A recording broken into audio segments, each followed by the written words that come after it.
This is the Honda City facelift and this is the new Hyundai Verna, and today I'm going to compare them to tell you which is the better C-segment sedan. The City is available in 9 variants including 2 variants for the strong hybrid. Meanwhile, the Verna is available in 14 variants. The City range starts at 13.59 lakhs and goes all the way till 18.77 lakhs, and if you factor in the strong hybrid, well, that one costs a whopping rupees 24.11 lakhs. Meanwhile, the Verna range starts at a lower 12.93 lakhs and goes all the way till 20.5 lakhs for the dual clutch automatic. Both the cars here are top-end petrol manuals, and thus the City is priced at rupees 17.33 lakhs. Meanwhile, the Verna is priced at a higher 18.88 lakhs. For the automatics, you end up paying rupees 1.62 lakhs more in the Verna because it gets a better dual clutch automatic gearbox. Meanwhile, in the City, you pay a premium of rupees 1.44 lakhs for the automatic because it is the fun sapping CVT. Now, since we are talking about money, let me tell you about an amazing fintech platform called PayMe. It's an RBI registered NBFC into digital lending which offers attractive discounts and interest rates with complete digital onboarding and easy repayments. Taking loan from PayMe requires minimum KYC and can be availed without any collaterals. The approval is instant. PayMe is fully compliant with recent RBI digital lending guidelines. Check the link in the description to know more. Now let's straight away start with the keys of these vehicles. If you notice, the Honda key is much slicker. However, in the Verna, you press this button and the engine will start. So it has this remote engine start function on the key itself, but the key is quite old. Otherwise, the function on the key is the same on both the keys, that is.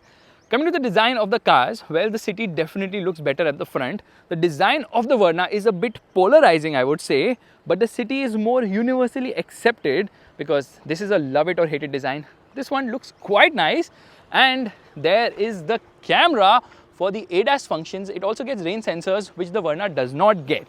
Now, both the cars actually have very aggressive bumpers. If you notice this, yes, it's there on the Verna as well. But it has this sort of carbon fiber finish which looks quite nice. Straight away, let's open the engine bay, and there you see the VTEC engine. There's of course insulation there, quite refined, very refined an engine. But this car does not get a radar panel for ADAS functions, which the Verna gets. Yes, that is the panel for ADAS, but the Verna also gets a camera there for the lane keep assist and all that. Let's straight away open the engine bay. Oh my goodness, it's so hot. This thing definitely feels heavier in the Verna. Engine feels a touch more noisy here, and you can see and feel a bit of the vibrations as well. So let me just shut this. The thing is that Honda hasn't done cost cutting at the front because the lights are full LED units. Yeah, these are full LED lights. In fact, it also gets fog lights, which the Verna misses out on. And the indicator, the front indicators in the Verna are actually halogens, but the Verna gets front parking sensors, and I don't know why the Hyundai logo is so huge on this car. Now, the thing about the City is that it has one of the best request sensors for keyless entry, because even when you come near the car, the City automatically unlocks. But there is no request sensor in the Verna on the other side. You obviously have to press a button on the driver's side, but it does not get a request sensor on the passenger side, which is cost cutting, of course. In the City, you get it on both the sides, and when you walk away with the key, the car will automatically lock also, and it will also shut the outside rear view mirrors. From the rear, again, the design of the City definitely looks better to me. You get this subtle spoiler treatment, and again aggressive treatment on the bumper. Both the cars fail the Faisal Khan's fingers of truth test because the exhaust is actually hidden underneath. You get rear parking sensors, you get a rear parking camera, again big logo. I like this continuous treatment which has been done for the tail lights, but the indicators are halogen. Same is the case with the City as well, halogen indicators. Not only that, even the reverse lights are actually halogen in both the cars. So I don't know, for cars which cost this much, why is there this cheap cost cutting of offering us halogens? Now, I like the bumper treatment on the Verna. Some really nice aggressive design. In fact, I love the lights as well. Look at those lights. Beautiful. At least they are original and not BMW inspired. Both of them get a similar shark fin antenna.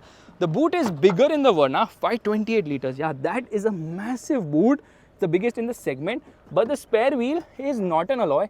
It's smaller sized. Yeah, it's a 15-incher, 185/65/15. So that's a bit disappointing. Let's just shut this. You obviously get a high mounted stop lamp. Coming to the City, well, it has an equally big boot, 506 liters. So it is smaller when compared to the Verna, but still it is big enough. Now let's see what the spare wheel is like. Yeah, smaller size spare wheel here as well. So cost cutting has been done.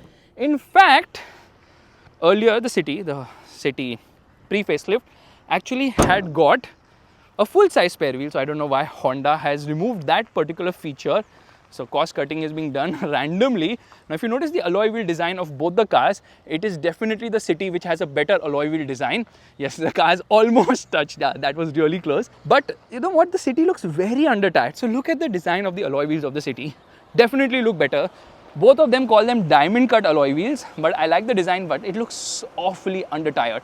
Meanwhile, in the Verna, you can see the design is okay. It gets red colored brake calipers, black finish as well, but somehow I just don't like the design of the wheels. However, these are bigger tires, 205 55 16s compared to the City's rather smallish tires. Yeah, these are quite small. These are 185s. Come on, with all that power, giving such chintu mintu 185 55 16 is just not done. Look at the precision. Yeah, that is amazing. That was really very close. In terms of length, it is actually the City which is longer, marginally longer the City is. Meanwhile, the Verna is actually having a longer wheelbase and the height of the City is more, but the width of the Verna is more. You tell me which car looks better. I think the Verna has too many unnecessary cuts and creases somehow. And I like, you have got chrome door handles. Here you've not got chrome, you've got sort of silverish finishing.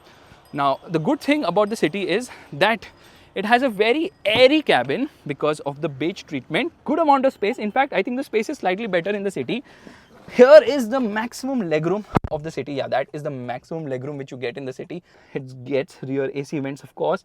And there are two plugs here which are for 12-volt charging sockets, but no USB charging socket, whereas the Verna actually offers USB-C right there. Door pockets, or rather magazine pockets, are better here in the City if you notice this. Yeah, because you've got these nice pockets. Seat recline angle is also good. Seats are really nice and comfortable. There's a center headrest for the center passenger, which is missing in the Verna, but these are non-adjustable headrests. The Verna obviously gets adjustable headrests. No height adjustable seat belts. The Verna gets that as well. There's really good amount of space on offer. Yeah, the space is actually better than that in the Verna. So this is where the City still excels. The Verna has also improved dramatically here. Under-thigh support is not the best, not even in the Verna that is. And you get a center armrest which actually crashes here with the seat. So this seems like an afterthought, although it's not. Twin cup holders here. Overall rear seat experience is quite nice, and because of the beige treatment, obviously it brings in a lot of airy feeling inside the cabin. The City gets a lane watch camera. Let's get into the Verna straight away. And it's an all black cabin. Why is this an all black cabin? Simply because this is the turbo variant. Otherwise, the regular variant actually gets beige interiors. You've got two USB-C charging sockets. Center passenger does not get a headrest, so he doesn't get a head, which is disappointing. You get twin cup holders, adjustable headrest at the rear. And both the cars actually get a rear sun blind, which is manually retracting. Now, magazine pockets are standard. You don't get pockets here. Bose sound system. In fact, it has got bigger door pockets at the rear as well as the front when compared to the City. Problem is the headroom. Headroom is not that great in the Verna because of the sloping roofline. City has better headroom, height adjustable, of course, which the City actually misses out on. Cabin is quite nice of the Verna. It's dramatically improved, but rear seat experience wise, it's still the City. The seats are on the stiffer side. The City has slightly softer seats. Both get isofix child seat mounts. Look at the dashboard design of the Verna. Trust me, the design of the interiors is way better in the Verna when compared to the City. Only thing is that the steering wheel is a bit polarizing. Both cars get similar size sunroof. Both cars get similar features like connected car tech and all, which is better in the Verna somehow. One touch up down power windows for all the windows. Yeah, all the doors get one touch up and down, which is not the case with the Verna, because in the Verna only the driver side is one touch up and down. Pedals are normal standard ones. In the Verna, you actually get steel pedals or chrome finish pedals. These are nice and comfortable at the front as well, but the Verna gets seat ventilation and heating, which the City misses out on, shockingly. Now, the cluster is also very dated on the City. Yeah, very dated a cluster. However, it's a part digital, part analog one. So what is digital part? This is actually the digital part. The tachometer is just better here because even though it's digital, it kind of feels like a manual one and revs all the way to 7,000 RPM. And the best thing is you actually get a G meter here, which is not useful, but it's cool to have. Now, this screen isn't that great. I don't like the screen at all. Firstly, the lane watch camera can be activated. Otherwise, it gets activated when you give the left indicator. If you notice, the quality of the screen is not that good. Actually updated it. It gets wireless Apple CarPlay and Android Auto connectivity. The Verna does not get wireless, but the screen's UI is not good. Resolution is not good. At least when you compare it to the Verna's, which is obviously a bigger one. Glove box is decent size in both the cars, but the one on the Verna is actually cooled, and AC controls are better here because you get physical controls with a tactile feel. Two USB charging sockets. There's no USB-C in this car, and this is such an afterthought. Yeah, what is this wireless charging pad? And when you use it, you don't have cup holders in this car at all. In the Verna, it is more thought about. And then In the Verna, you also get some amount of storage space here, like twin cup holders. This does not slide ahead or behind in this car. There's some storage space here as well. I like the way the front headrests have been done in this car. And I like the way this thing has been done, the mirror, because here it's open in the Verna. Meanwhile, here it's closed in the Verna. Steering wheel feels decent. It's not that great. Get a lot of buttons in both the cars, obviously for ADAS functions and whatnot. So the Verna has better storage space. Audio system in the city is just about average. It's not great. It's not something you would want to talk about. And the dashboard also looks quite old and dated. It's not that great as such, and both the cars have a lot of hard plastics. But honestly, I prefer the Verna's dashboard, minus the steering wheel, of course. So let's get in here. Look at that. It just feels better. Look at the door pockets. They're just bigger. The Bose sound system is better. Those pedals which I was talking about, they look amazing, and it gets stop start system as well, which the city lacks. Seats are nice and comfortable here as well, but I find the city's seats better somehow. Both of them get 6 airbags. This is a fully digital instrument cluster, which is really very nice, and it changes color depending on the drive mode. The city does not have drive modes only. Then it also gets a tire pressure monitor. So I can browse through like this for the tire pressure monitor. Audio controls on the steering wheel feel really very tactile. You get automatic headlights, even the city has it, but no automatic wipers, which is disappointing. I thought there will be a sunglass holder here, but there's no sunglass holder here, which is quite sad. Okay, the mirror has been nicely done. This thing needs to be removed because this is a brand new car, and you've got some buttons here for the connected car thing. This is a cool glove box. Glove box actually feels slightly bigger here. Nice red treatment. In fact, it tells you which person has not worn their seatbelt. Of course, minimum maximum legroom I have done for the rear seats of both the cars. Twin cup holders, which is missing in the city. In fact, it gets electric parking brake for the DCT variants. And this thing actually slides ahead and behind, and it's as small as the one in the city. There's a USB-C charging socket here. Ventilation and heating function, and air conditioning is really very nice in this car. I think the Verna's AC is just better. You can actually swap this for infotainment controls and the AC controls, which is a very unique feature to have. Now it gets a driver rear view monitor. It also gets a very unique feature called ambient lighting. I know ambient lighting is something which is basic, but this car has actually got 64 freaking colors for the ambient lighting. Meanwhile, the city does not get ambient lighting at all, something which you would expect at this price point. Now let's get into reverse. That is the reverse parking camera, and it's just better in terms of quality when compared to the one in the city. The city's camera quality is quite bad, and it also shows you parking sensors here. Even in the city, it shows you parking sensors, but in the city, it only gets rear parking sensors. Very slick screen. This is 10.25 inch. The city has an 8-inch unit, and this is a 10.25 inch again. So really big and nice screens, which are Mercedes inspired, but I'm not complaining because the screens are just fantastic. It's really nice. Lot more features in this car, which just make it so much better in terms of value for money. In fact, the Verna also gets powered seat for the driver, but it's all about how these cars drive, because now the Verna is much more powerful.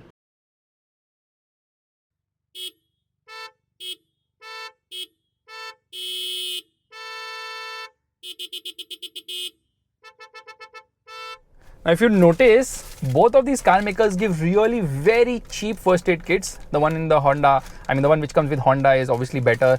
The one with Hyundai is even cheaper still. Come on, people are paying like 18-20 lakhs for these cars. At least give us a better first aid kit. Anyways, it's time to launch, which means turning off the traction control, turning off the air conditioning, lane watch camera on, into first gear, revving the motor, rev still almost 5,000 RPM, and off we go. First gear 57, crazy wheel spin. But if you notice, there was no wheel spin on upshift because this car has a very heavy flywheel, and that's the reason it doesn't wheel spin on upshifts.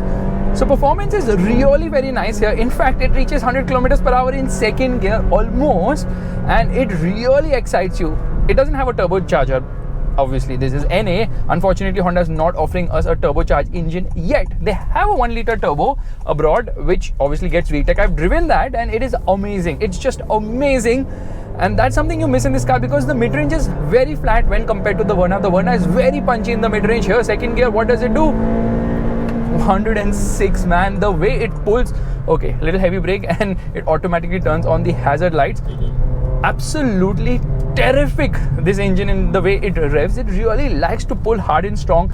In fact, around the corners, this one is much better than the Verna because the suspension is better calibrated. The suspension in the Verna is very soft. Look at it, okay? Look at the composure. Obviously, there is body roll, but the steering is what really makes a huge difference here, because the steering is a joy. Without a doubt, the steering wheel is just better calibrated. The Verna steering wheel is lifeless. The City steering wheel is fantabulous. And then, obviously, it is better at doing things like this. Yeah, that's right. The City just manages all that way better because the tires don't have that much grip and the handbrake doesn't resist. So handbrake turns in the City absolutely phenomenal. The gearbox is also better in the City. So is the clutch. The clutch in the Verna is having a little bit of a long travel. So both the cars are having a soft suspension, but the City suspension is stiffer when compared to the Vernas, but still on the softer side. That's the reason it has body roll. The Verna has even more body roll. Yeah, quite a lot of body roll in the Verna. Overall, I would say that the suspension is better at higher speeds in the City, but at lower speeds, the Verna's suspension is fantabulous. Check this clip out right now where you can see both the cars are going over the same bump at a similar speed, and it's the Verna which actually almost goes airborne as well because the suspension is just way too soft. Let's launch again. You can turn the steering wherever you like. In terms of top speed, it is the Verna which is faster, but this is a very high revving engine and which excites you pretty much because of the way it pulls all the way till 7,000 RPM. The Verna redlines somewhere around 6,500, somewhere between that, 6,200 RPM. So this is more high revving and so much more fun in the way it pulls. It is such an exciting motor coupled with a very nice gearbox and a light clutch which is well weighed. This is, oh my god, so much fun. Trust me, VTEC power for the win. But the problem is that Honda is giving the same engine since a long time. They need to step up now because the segment has stepped up. There are a lot of turbocharged alternatives, but Honda is still not offered us the same now. There are a lot of broken wood lying here somehow. So ride quality is good here in the City. It's just better in the Verna at lower speeds, that is. Turning radius is similar in both the cars. So here I'm going to make a quick turn. Not much of a difference in that regard. The steering wheel is lighter in the Verna. The steering is fantastic in the City. It's just amazing. And the engine is extremely smooth and refined here. Wonderful. VTEC really kicks in here. The only thing is that now is the time for Honda to step up and offer us, come on now, it is the time to offer us the 1 liter turbo. In fact, Hyundai used to offer us the 1 liter turbo. They have shut it already. They have gone next step by giving us a 1.5 liter turbo engine. You know what is the result? The result is that this car produces 121 PS of power at a very high 6,600 RPM and a torque output of 145 Newton meters at 4,300 RPM. The Verna produces a lot more. The Verna has, hold your breath, 39 PS more power and 108 Newton meters more torque, making it 2.2 seconds faster from 0 to 100 kilometers per hour. That is a massive, massive, massive difference. You brake hard, the hazard lights start flashing. If you notice, this is green. It will turn white when I get into the throttle. So it's sort of an eco mode indicator right here. And that's not all. The City's high-speed stability is better, but I would say that both the cars are not that great. In fact, if you are actually looking for something which is very dynamic and fun, this is probably the car you should get. Listen to it, okay? Performance is very good here.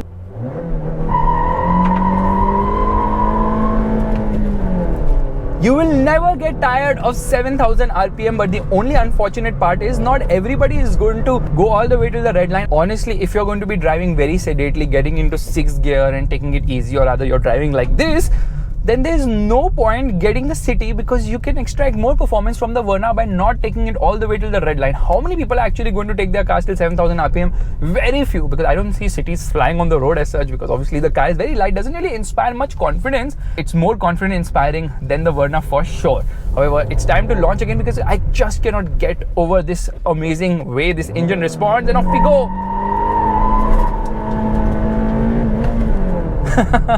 You will make the tires bald really soon. Come on Honda, you can give us wider tires. In fact, cost cutting is very weird in this car. You apply heavy brakes now, and if you have kept the sunblind open of the sunroof, that will also come and close.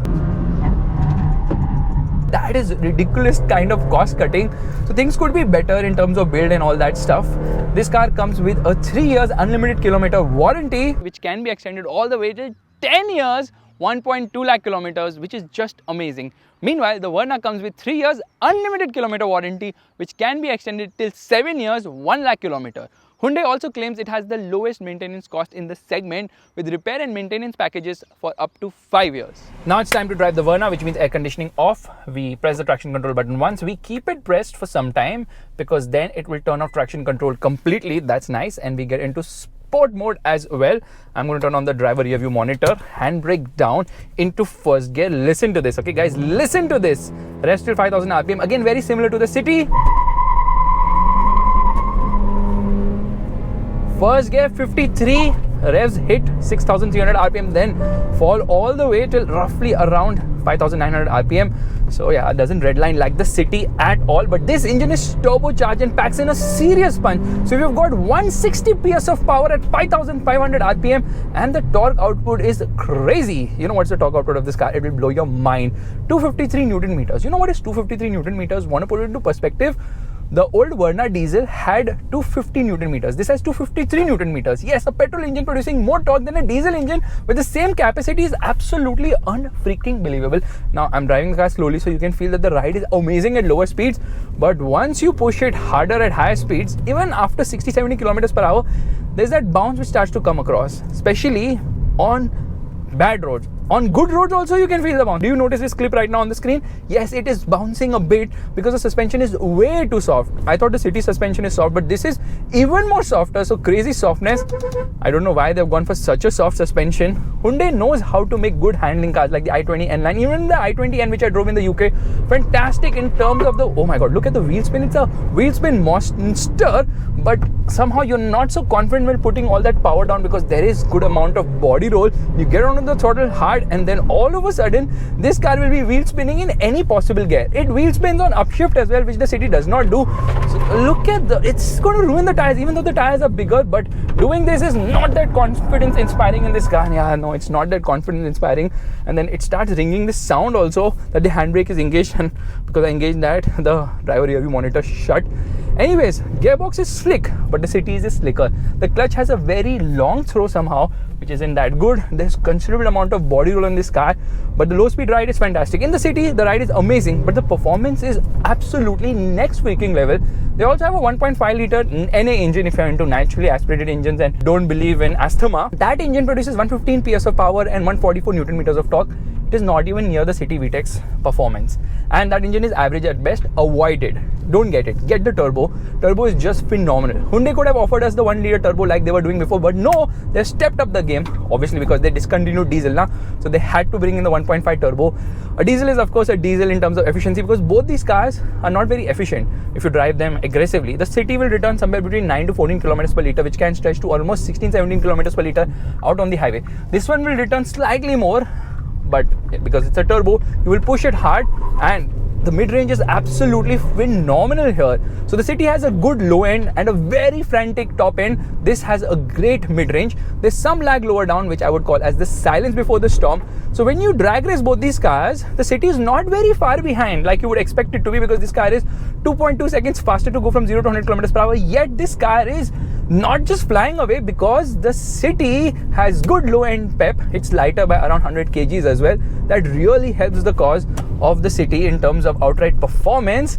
But you know what? Once you hit 50 kilometers per hour, the Verna really starts flying and leaves the city for dead. That is the kind of performance this Verna has to offer. 0 to 100 kilometers per hour. Well, let's do it once again. Why shouldn't we?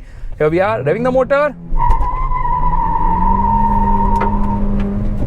Yeah, it does 0 to 100 kilometers per hour in 8.1 seconds, which is blisteringly quick.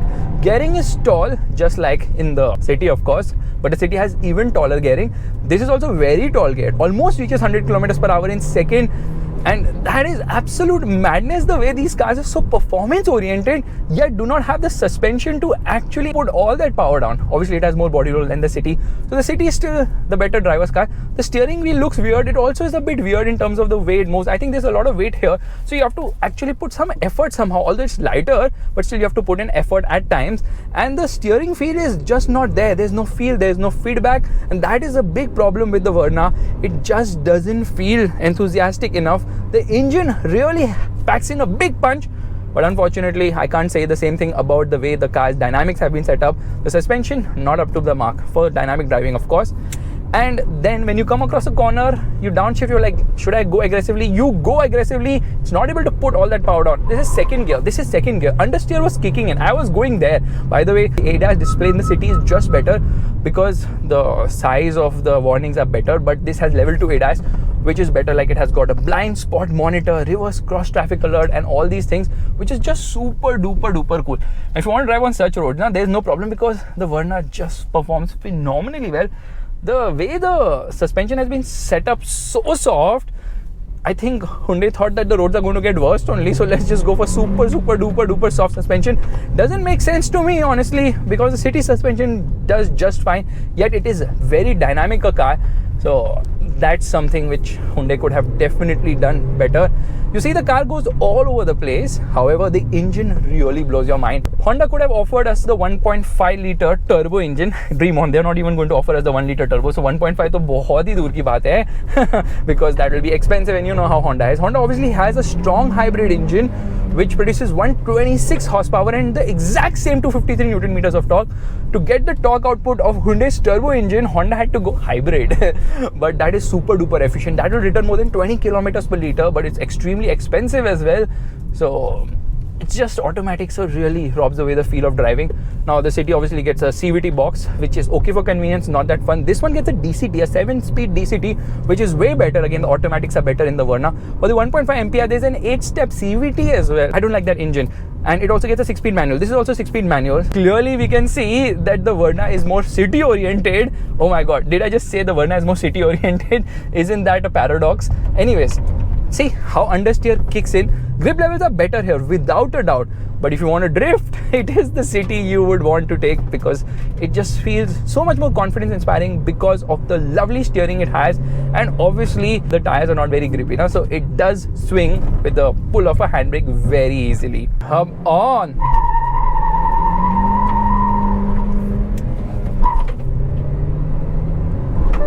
The city is very thrilling to drive, but the Verna is so fast now, it is even more thrilling to drive because there is no replacement for fun. In fact, there's an old quote which says, nitrous dried, but I'm still turbocharged, and that can be seen when you drive the Verna because it packs in a serious mid-range punch which blows your freaking mind. The Verna also has a higher ground clearance, by the way. And in terms of braking performance, I would say it's very even Stevens. The city's pedal feel is not that great, but both the cars stop without any reassuring feel to it because they do lock up the tires under emergency braking, even though they have ABS, but tires screech a lot somehow.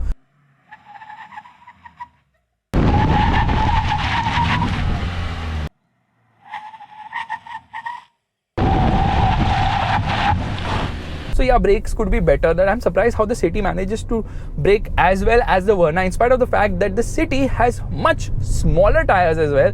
And I love the fact that we have got drive modes, which do make a difference. It also adds more weight to the steering, but somehow that really doesn't help. Now we have got eco, normal and sport modes here. Come on, Honda, you can offer us that also. I don't know why Honda cuts corners every possible place they can. That's something which they need to stop doing because the city kind of feels old and dated now.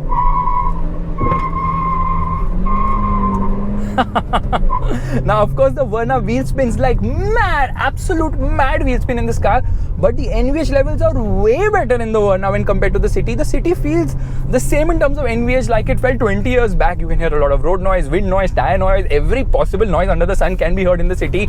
But in the Verna, things are so much better insulated somehow, which is absolutely fantastic. The problem is that neither of these cars get rear discs, which are actually available in the hybrid version of the city and in the DCT version of the Verna. Meanwhile, the Verna actually has a 5-litre bigger fuel tank at 45 litres. Neither of these cars have been tested by global NCAP yet, but the Verna has better ADAS. However, I suspect that the city will fare better in G NCAP crash test because the 4th gen city did quite well there.